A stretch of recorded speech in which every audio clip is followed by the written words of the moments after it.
whatever happens in our life, one should be try to adjust, and one should try to be not panic, and to try to be relaxed. That is the most important thing.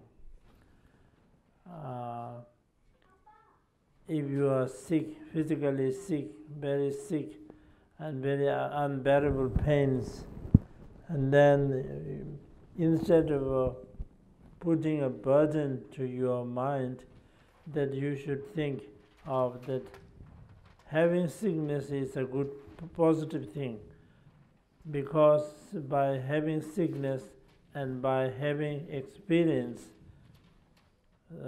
painful experience, that you are shedding your negative karmas. So when you are shedding your negative karmas in this life, so your next life will be brighter. You will no need to fall down in the lower realms.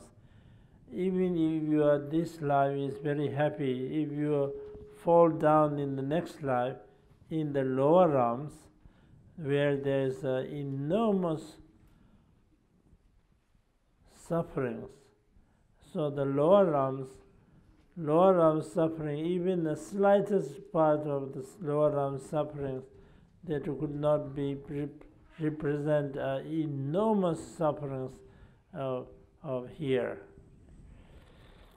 As it is said in the Sutta Dalika, that in somebody striking on your body 300 times with a spear, of course that is a very, very cruel, and that is very painful. But they say this is the slightest, only slightest suffering in the lower realms.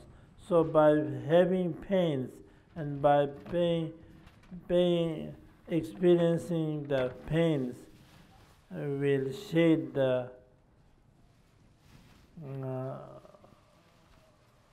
negative karmas that will cause to be born in the lower realms. It's a good thing. So one should be happy, and all the practice that we do, are also for purifying the negative deeds. So having pain and sickness is a practice.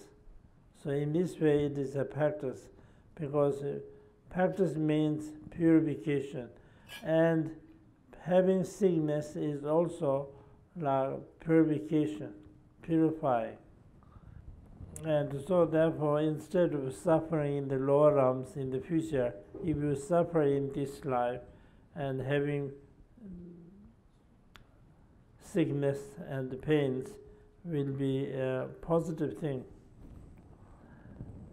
And if you are not sick, also, of course, it's a very good thing, because when your body and mind are healthy, then you can do virtuous deeds, you can do practice.